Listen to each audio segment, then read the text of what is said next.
कीर्तनाच्या प्रथेप्रमाणे थोडा वेळ भजन करूया आणि मग चरित्र भागाचा आनंद घेऊया. श्री स्वामी समर्थ जय जय स्वामी समर्थ जय जय स्वामी समर्थ. श्री स्वामी समर्थ जय जय स्वामी समर्थ. श्री स्वामी समर्थ जय जय स्वामी समर्थ जय जय स्वामी समर्थ. श्री स्वामी समर्थ जय जय स्वामी समर्थ. श्री स्वामी समर्थ जय जय स्वामी समर्थ जय जय स्वामी समर्थ. श्री स्वामी समर्थ जय जय स्वामी समर्थ. महाराज श्री स्वामी समर्थ जय जय स्वामी समर्थ. स्वामी समर्थ. श्री स्वामी समर्थ जय जय स्वामी समर्थ जय जय स्वामी समर्थ जय जय स्वामी समर्थ. अनंत कोटी ब्रह्मांड नायक राजाधिराज योगीराज सद्गुरु श्री स्वामी समर्थ महाराज की जय. धारवाडचा सावकार तो, धारवाडचा सावकार तो, धारवाडचा सावकार तो, हवेरीचा बाळप्पा, हवेरीचा बाळप्पा. धारवाडचा सावकार तो, धारवाडचा सावकार तो, हवेरीचा बाळप्पा. गुरुशोधास्तव बाहिर पडला, गुरुशोधास्तव बाहिर पडला, गुरुशोधास्तव, गुरुशोधास्तव बाहिर पडला, नाही फुकाची गप्पा. धारवाडचा सावकार तो, धारवाडचा सावकार तो, हवेरीचा बाळप्पा. धारवाडचा सावकार तो, धारवाडचा सावकार तो, धारवाडचा सावकार तो.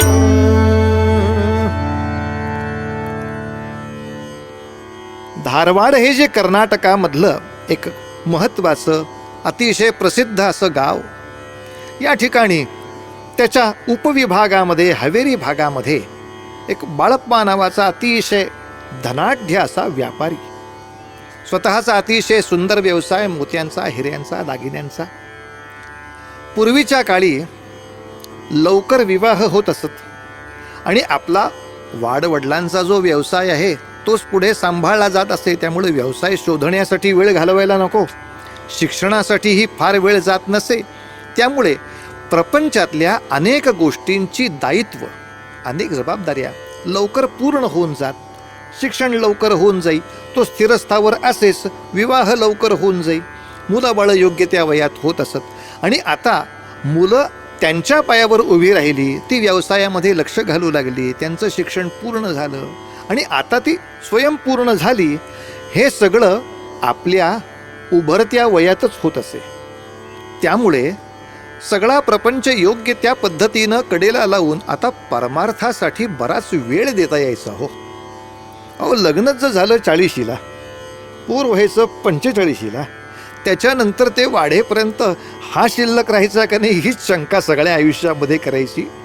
पूर्वीचा काळ हा अधिक शहाणपणाचा होता असंच म्हणावं लागेल, याला पर्याय नाही.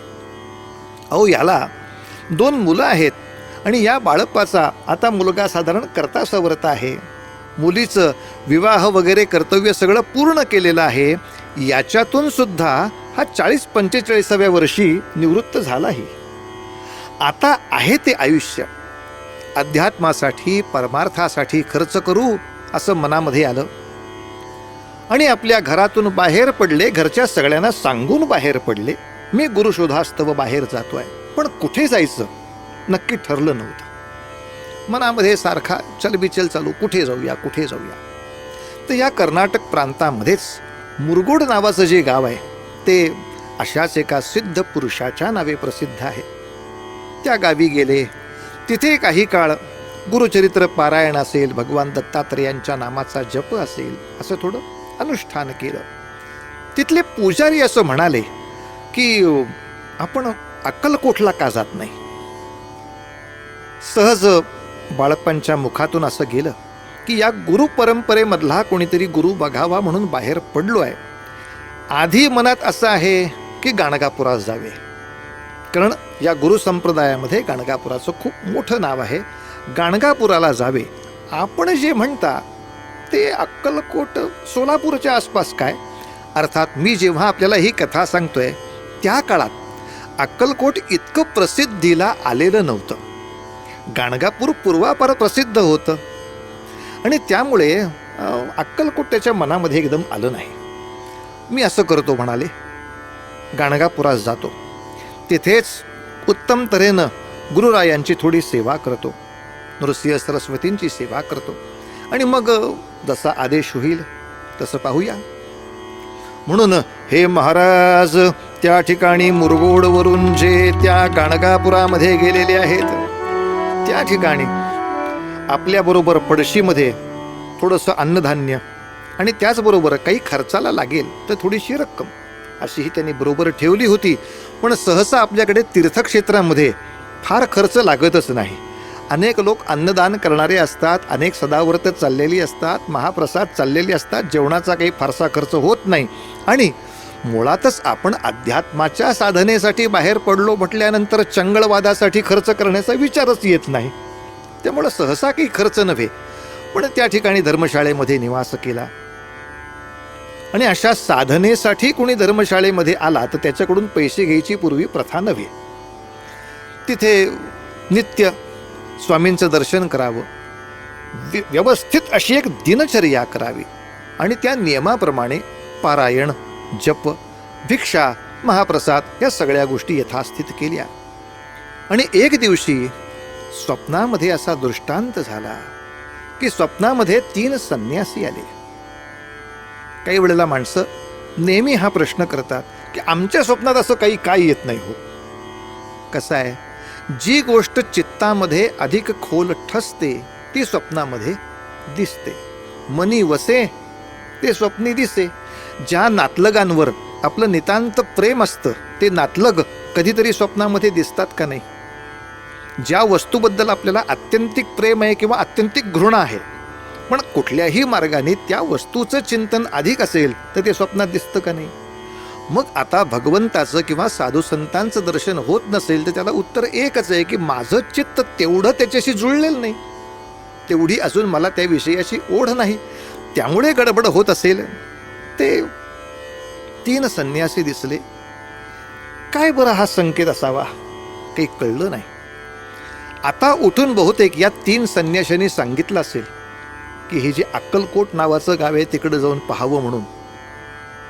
पण तरी उठता उठता का कोणास ठाऊक उशाखाली एक चिठ्ठी सापडली. घाई करू नकोस, आता काय करावं, आता काय करावं. आपली साधना आहे तशीच चालू ठेवली आणि वर्ष प्रतिपदेला, म्हणजे ज्याला आपण गुढीपाडवा म्हणतो, अशा 3.5 मुहूर्तामधल्या एका विशेष मुहूर्तावरती साक्षात स्वामी महाराज त्या स्वप्नामध्ये आले. तसा आत्ता काही बाळप्पा स्वामींना ओळखत नव्हता. हे ते स्वामी आहेत, अक्कलकोट निवासी महास्वामी सद्गुरू आहेत, त्याची ओळख नाही, त्यांनी पाहिलेलं पण नाही. त्यांच्याबद्दल काही गोष्टी ऐकल्या होत्या पण मूर्ती समोर नाही. तर अजानुबाहू अशी स्वामींची मूर्ती त्या ठिकाणी आली. ती उशापाशी बसली, त्याच्या मस्तकावर हात ठेवला आणि अंतर्धान पावली.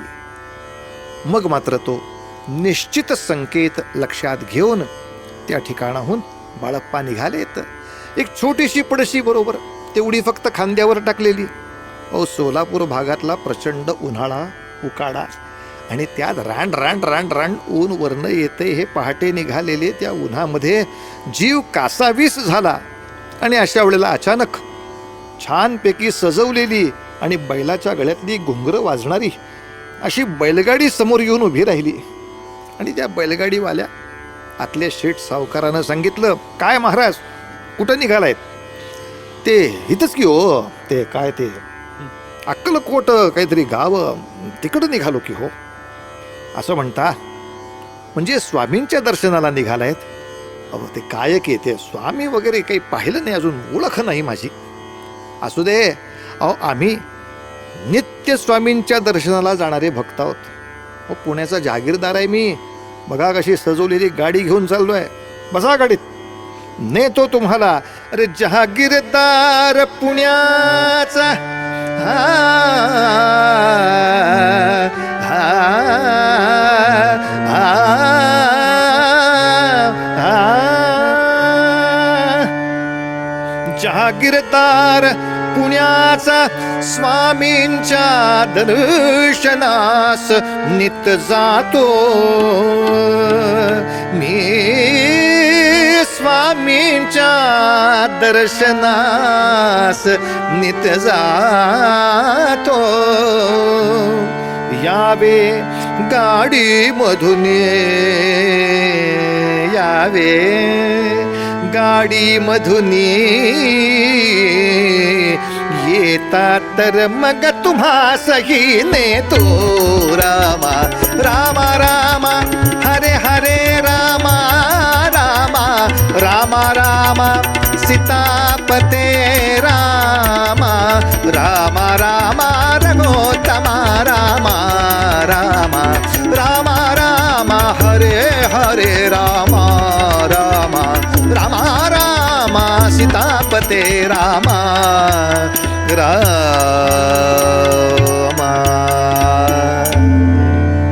या गाडीतून प्रवास करता करता करता त्या सावकाराच्याकडून स्वामींच्या अनेक कथा ऐकल्या आणि मनामध्ये असा निश्चयच झाला की अरे, ज्या सद्गुरूंचं दर्शन व्हावं म्हणून मी सगळं घरदार सोडून निघालो, सगळा प्रपंच, सगळे सुखाचे दिवस बाजूला टाकून निघालो, ते सद्गुरू बहुतेक मला निश्चितपणे या ठिकाणी भेटणार यात संशय नाही.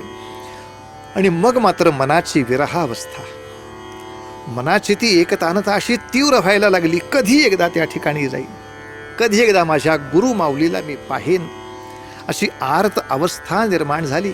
त्या जहागीरदाराने बरोबर अक्कलकोट या गावामध्ये आणून त्यांना सोडतलं. आणि इतकंच नाही, तिथून लांबून दाखवलं.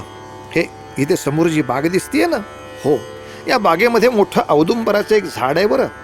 हो हो, हे आसपास सगळे जे भक्तजन उभे आहेत ना, ते स्वामींचेच सगळे भक्त आहेत बरं. बर बर बर. त्या ठिकाणी औदुंबर वृक्षाखाली अशी शांत शयन केलेली स्वामींची मूर्ती आपल्याला दिसण्याची आता शक्यता आहे. जा जा जा जा जा, पण असंच गुरुच्या समोर जाऊ नये. जरा थोडी खडीसाखर घेऊन जा, काही खारीक घेऊन जा. हां, मी देऊ का? नाही तर इथे आहेतच. थोडीशी खारीक घेतली. हो, त्या खारकेकडं लक्ष नव्हतं, त्या खडीसाखरेकडं लक्ष नव्हतं. त्या औदुंबराच्या छायेमध्ये पहुडलेल्या स्वामींना पाहिलं मात्र लांबून. आणि अशी अवस्था झाली, काय माझं दैव, माझ्या स्वप्नामध्ये येऊन मला बोलवून घेणारे माझे सद्गुरू जर कोणी असतील तर मला स्वप्नामध्ये दिसलेली मूर्ती ती हीच आहे. नाम आठविता रूपी प्रगट पै झाला.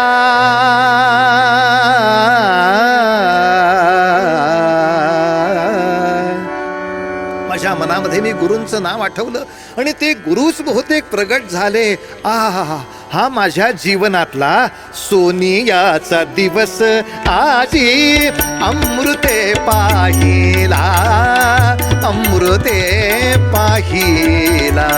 सोनियाचा दिवस आजी अमृते पाहिला, अमृते पाहिला. नाम आठविता रूपी, नाम आठविता रूपी प्रगट पै झाला, प्रगट पै झाला. गोपाळा रे तुझे ध्यान, ध्यान लागो मना, ध्यान लागो मना. गोपाळा रे तुझे ध्यान, ध्यान लागो मना, ध्यान लागो मना. सोनियाचा दिवस आजी अमृते पाहिला. गुरूंना भेटलो, त्यांचं दर्शन झालं.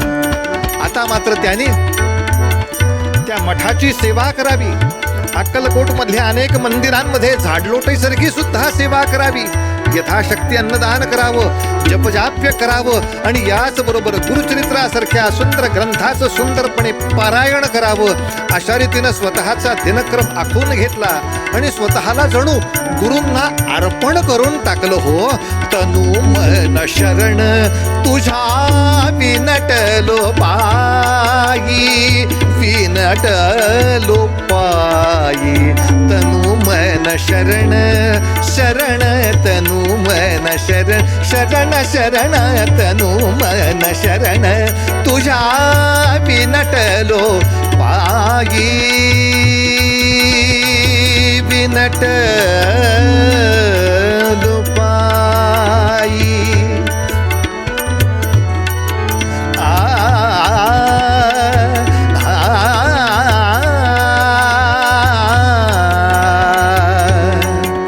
विनटलो पायी, पायी, पायी,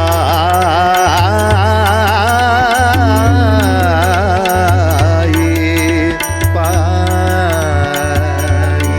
विनटलो विनटलो विनटलो तुझ्या विनटलो पायी. तनु मन शरण तुझ्या विनटलो पायी, विनटलो पायी. एक विठ्ठला वाचोनी अणु नेणे काही, सोनियाचा दिवस आजी अमृते पाहिला, अमृते पाहिला. सोनियाचा दिवस आजी अमृते पाहिला, अमृते पाहिला, अमृते पाहिला, अमृते. सद्गुरुनाथ महाराज की जय. अशा तऱ्हेनं त्या बाळप्पाची छान सेवा सुरू झाली. पण स्वामी सुद्धा शिष्याची परीक्षा करणारे आहेत. ते आता भेटला की लगेच कृपा करणारे असे संत नसतात बरं, योग्य ती परीक्षा करतातच. हा जो सेवा करतोय हा त्याच्या लाभासाठी करतोय, काही स्वार्थासाठी करतोय का वेगळा काही कपट डाव डोक्यात घेऊन करतोय, पाहायला हवा. केवळ त्या औदुंबर छायेच्या आसपास असलेल्या बागेचीच नव्हे तर या अक्कलकोट नावाच्या तीर्थक्षेत्रामध्ये जे जे म्हणून कुणी असहाय्य सापडतील, कुणी गरीब असतील, कुणी त्या ठिकाणी अपंग असतील, अशा सर्वांची यथाशक्ती सेवा करावी, अधिक पारायण करावं, जप करावा. आणि असं अखंड त्या ठिकाणी पुरश्चरण या बाळप्पाचं चालू आहे. एक दिवस असा आला बरं का, बाळप्पा महाराजांच्या पाशी उभे होते, हात जोडून. काही सेवा असेल तर सांगतील महाराज. त्यांच्या सहवासाचा आनंद घेण्यासाठी उभे होते. आणि अशा वेळेला कर्नाटकातूनच एक गरीब बिचारं कुटुंब त्या ठिकाणी आलं. तो तेली होता. तो, त्याची बायको, त्याची 3 मुलं असे येऊन स्वामींच्या समोर बसले. काय आहे, स्वामींनी आज्ञा केल्याशिवाय कोणाची बोलण्याची हिंमत होत नसे, धमक नसे. स्वामीजी नुसते दृष्टी ठेवत आणि ते जर असं काही म्हणाले तर बोलायला सुरुवात करायची, नाही तर लगेच समोर उभं राहून, हो आमचं जरा शांत. त्या ठिकाणी वागण्याच्या काही पद्धती निश्चित केलेल्या असायच्या. ते बिचारे 5 जण येऊन बसले, पती पत्नी आहेत, 3 मुलं आहेत. अंगावरचे कपडेच सांगतायत काय गरिबी बिचाऱ्यांनी भोगली असेल. सगळे कळकट मळकट फाटके तुटके कपडे घालून आयुष्यभराचं दारिद्र्य भोगलेला सगळं अंगावर दिसतंय. असे ते दोघं 5 जण बसले. आणि एवढ्यात कोकण विभागातून एक दाम्पत्य त्या ठिकाणी आलं. आम्हाला मूल होत नाही, काय करावं हे विचारण्यासाठी बहुतेक. तेही दाम्पत्य आलं, त्यांनी पण नमस्कार केला, असेच समोर बसले. आता हे बाळप्पा ते व्यापारी म्हणजे हिऱ्या माणकाचे आहेत. ते असे बरोबर परीक्षण्यासाठी बसलेत. आता स्वामी काय करणार पुढे. आणि स्वामींची मनातून तर विषय झालाय, पण अधूनमधून असे शिष्यांना सुद्धा हौस येते, उक्की येते, जरा स्वामींची बघूया कशी योग्यता येते.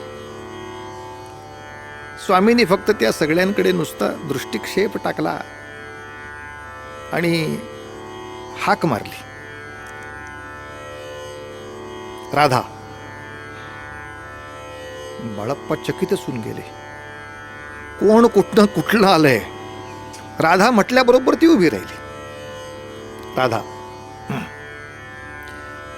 राधे, या तेल्याची 3ही पोरं ही मागल्या जन्मातली तुझी पोरं आहेत. या तेल्याच्या घरी जा.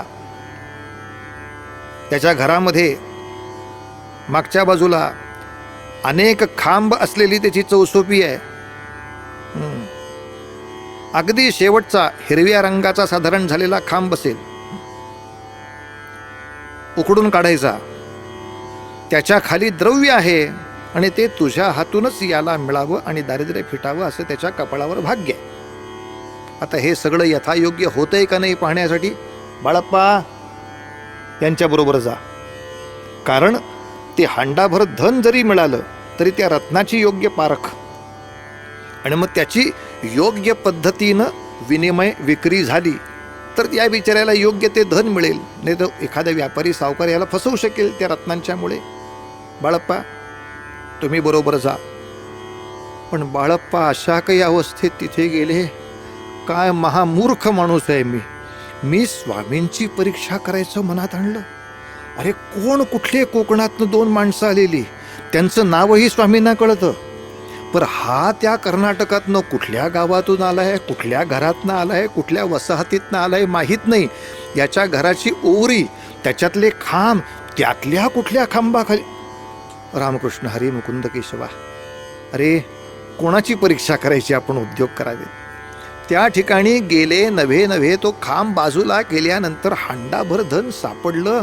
त्या तेल्याचं दारिद्र्य तर गेलंच, पण माझ्या हातून सापडलंय ना धन. मग त्यातल्या एक मुठभर मोहरा घेऊन या योग्य. असं न करता त्या राधेला जे सांगितलं होतं, बाई ग तुझीच मुलं आहेत ती, या लेकरांवर याही जन्मी तुझी कृपा असावी यासाठी ही सगळी लीला आहे, हे लक्षात आल्यानंतर अरे आपल्याच मुलांसाठी जो पैसा जाणार आहे यातल्या काही 4 गोष्टी वाचवून आणायच्या असतात. पूर्ण वात्सल्यानं ते सगळं धन त्यांच्या हवाली केलं आणि हे दोघं आले. मग स्वामी म्हणाले, इतर काही व्रत करायची गरज नाही आहे, हे जपजाप्य छान चालू ठेवा, जा होणार पोर तुम्हाला. यांना अपत्यप्राप्ती झालीच, त्याचं दारिद्र्य गेलंच, पण या दोघांच्या परीक्षेबरोबर आणखीन एकाची परीक्षा झाली होती, ती म्हणजे बाळप्पाची. स्वामींनी त्याचीही परीक्षा करून घेतली. बाळ्या तुला अजून वाटतं का रे, मला काही कळतंय का नाही कळतंय.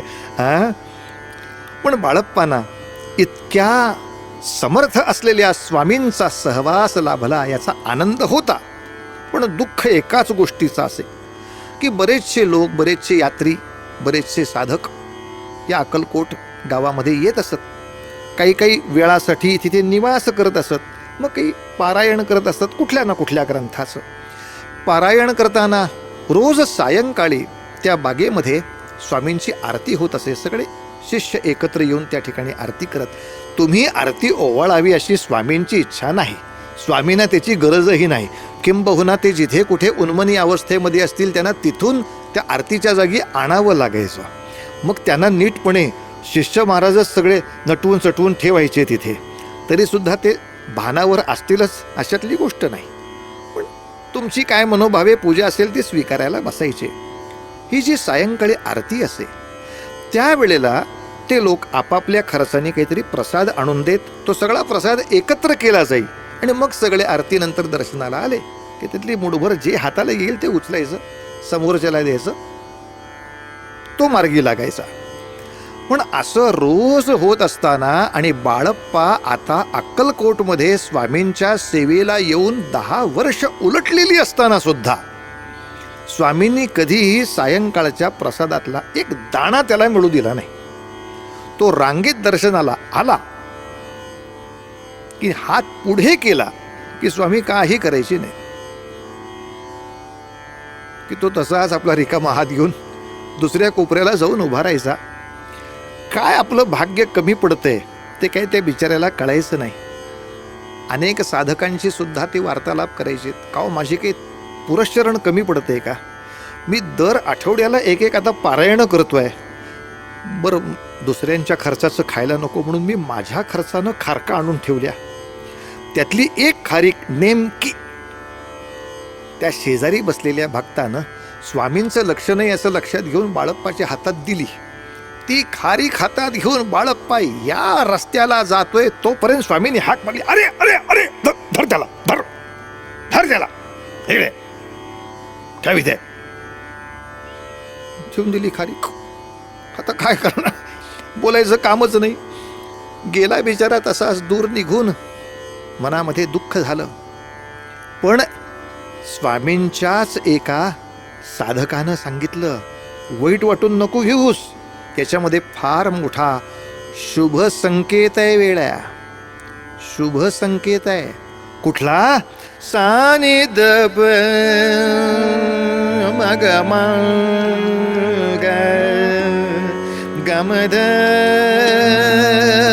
मग मग मगरे मगरे सा साम गाव मम मग गणे निद पदम प गमग गमद मग मगरे सा. अरे जो जावासा वाटे वाटे, जो जावासा वाटे, जो जावासा वाटे वाटे, जो जावासा वाटे, जो जावासा वाटे. अरे वेड्या, आता अक्कलकोटमधनं हा गेला तरी चालेल असं ज्याच्याबद्दल वाटतं त्याला ते प्रसाद देतात, घ्या निरोप आता, आणि तू माझ्यापासून लांब जाऊ नये असं वाटतं त्याला ते प्रसाद देत नाही. जो जावासा वाटे, जो जावासा वाटे, त्याला देती प्रसाद गुरुराय, त्याला देती प्रसाद गुरुराय गुरुराय. तुझवर प्रेम अधिक रे, तुझवर प्रेम अधिक रे, तुझवर प्रेम अधिक रे, तुझवर प्रेम अधिक रे. प्रेमाने थांबवी गुरु माय, जो जावासा वाटे, जो जावासा वाटे, त्याला देती प्रसाद गुरुराय. तुझवर प्रेम अधिक रे, प्रेमाने थांबवी गुरु माय, जो जावासा वाटे, जो जावासा वाटे, जावासा वाटे, जावासा वाटे. काय सुंदर संदेश दिला बघा. अरे जो इथून आता गेला तरी चालेल, जा बाबा आपल्या घरी असं वाटतं त्याला ते प्रसाद देतात, बाकीच्यांना देत नाहीत.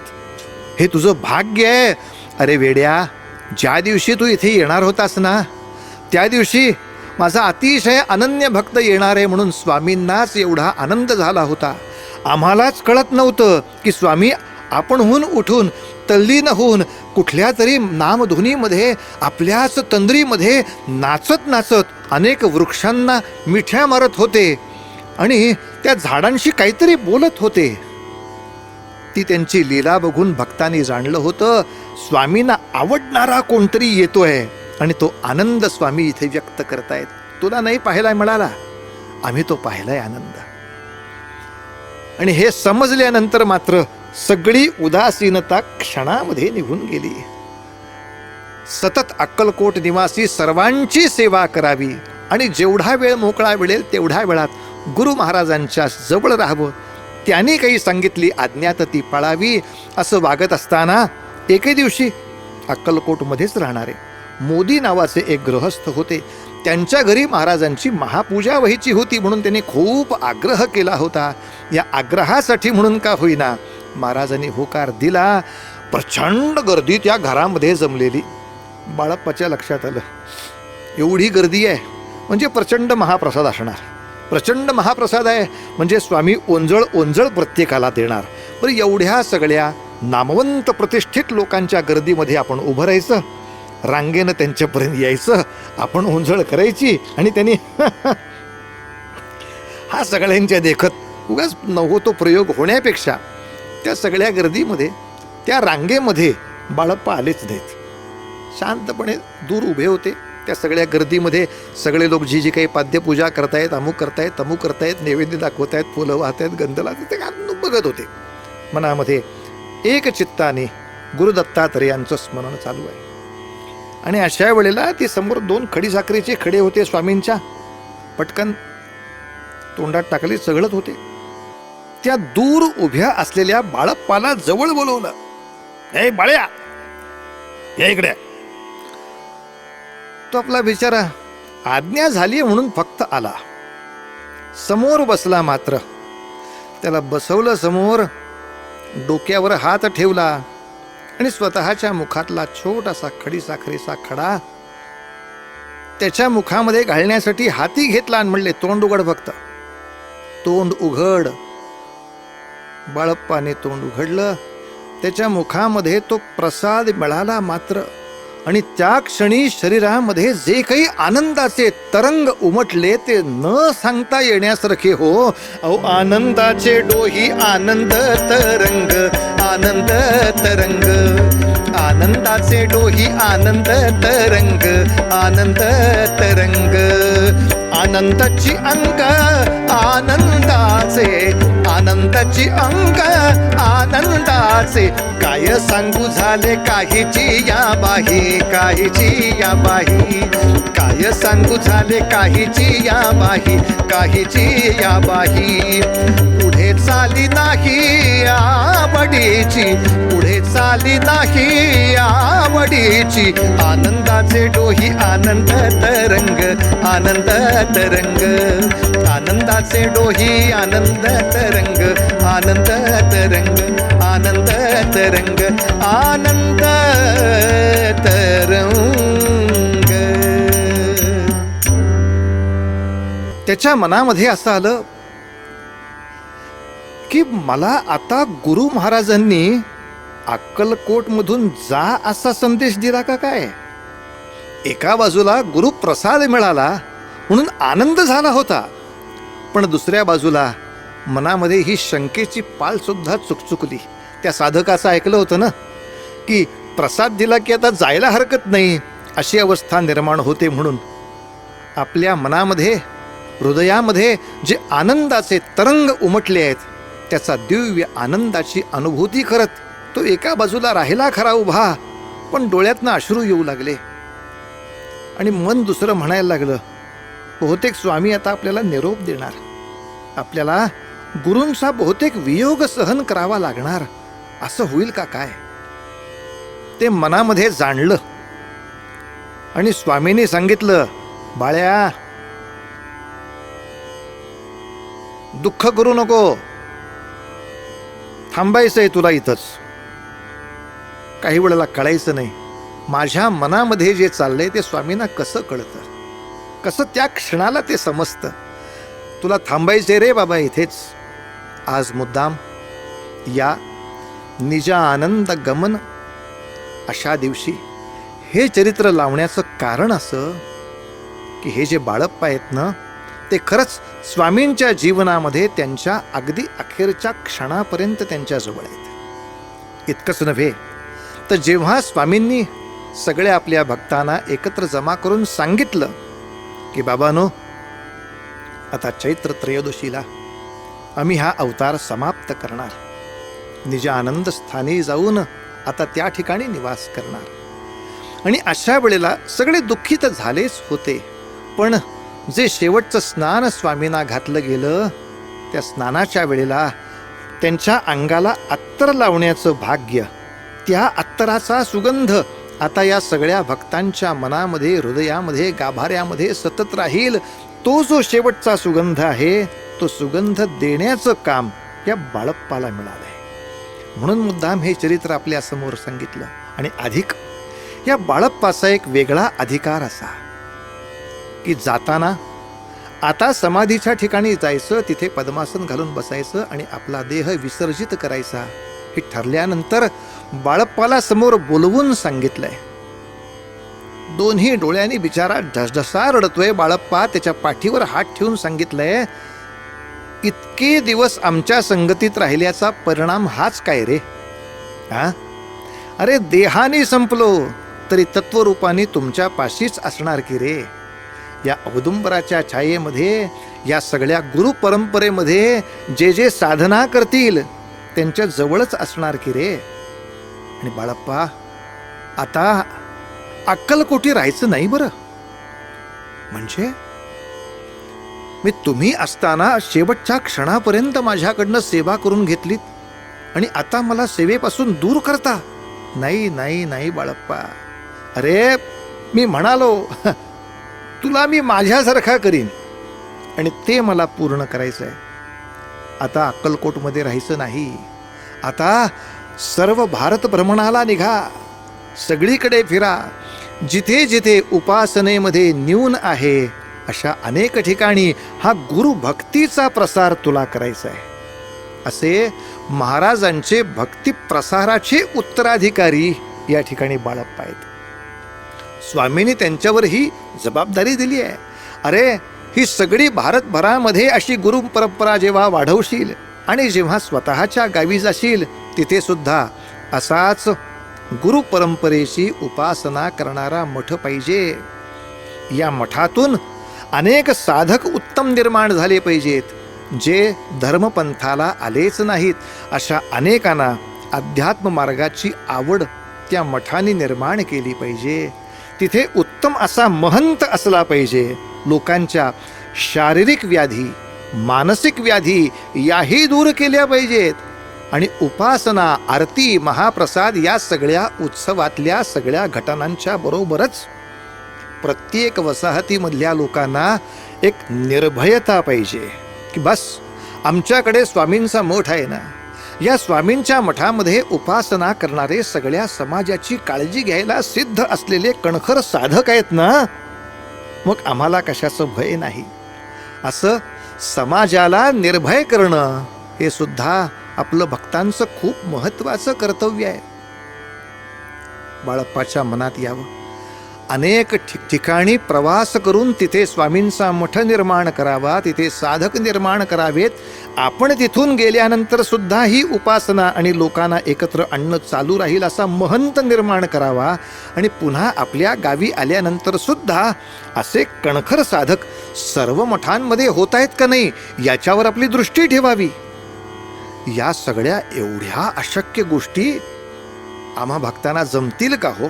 का स्वामींनी आश्वासन दिलंय, बाळप्पा काळजी नाही करायची, साधक हो काळजी नाही करायची. असं समाजाला समर्थ, स्वावलंबी आणि संपन्न करण्याची शक्ती तुमच्यामध्ये आहे, फक्त वापरा. अरे निशंक हो, निर्भय हो मनारे, प्रचंड स्वामी बळपाठीशी रे. अतर्क्य अवधूत हे स्मर्तृग्रामी, अशक्य हि शक्य करतील स्वामी, अशक्य हि शक्य करतील स्वामी. आणि मग मात्र सर्वांची खात्री झालेली आहे, जिथे स्वामी पाय तिथे न्यून काय, स्वये भक्त प्रारब्ध घडवील माय. आज्ञे विना काळ ना नेई त्याला, परलोकीही ना भीती तयाला. अशक्य हि शक्य करतील स्वामी, अशक्य हि शक्य करतील स्वामी. अत्यंत दुःखी अंतःकरणाने सर्वांनी स्वामींना समाधीस्थळी नेलं आणि त्या ठिकाणी स्वामींची आरती सगळ्यांनी मनोभावे केली आणि सर्वत्र जय जयकार उमटला. अनंत कोटी ब्रह्मांड नायक राजाधिराज योगीराज सद्गुरु श्री स्वामी समर्थ महाराज की जय. स्वामींचं निजानंद गमन तर झालंच, पण बाळप्पाला सांगितल्याप्रमाणे ते तत्वरूपाने तुमच्या आमच्या आसपास सातत्याने आहेत. आपली उपासना आणि समाजसेवा याला फळ देण्यासाठी ते आपल्यामध्येच आहेत. तेव्हा त्यांच्या या कृपेचा अनुभव करावा, त्या कृपेचा अनुभव करावा आणि मग त्याने शिकवलेली बोधवचनं, संतांनी आखून दिलेला जीवन व्यवहार याच्याशी आपला व्यवहार निगडित ठेवला म्हणजे मग नामदेव महाराज जे म्हणतात त्याप्रमाणे ती गोष्ट व्हायला वेळ लागणार नाही. असंच आपल्या सद्गुरूंच्या पायी आपला जीव इतका जडवावा की त्यांच्यापासून आपल्या जीवाला वेगळं करणं हे अशक्यप्राय होऊन जावं.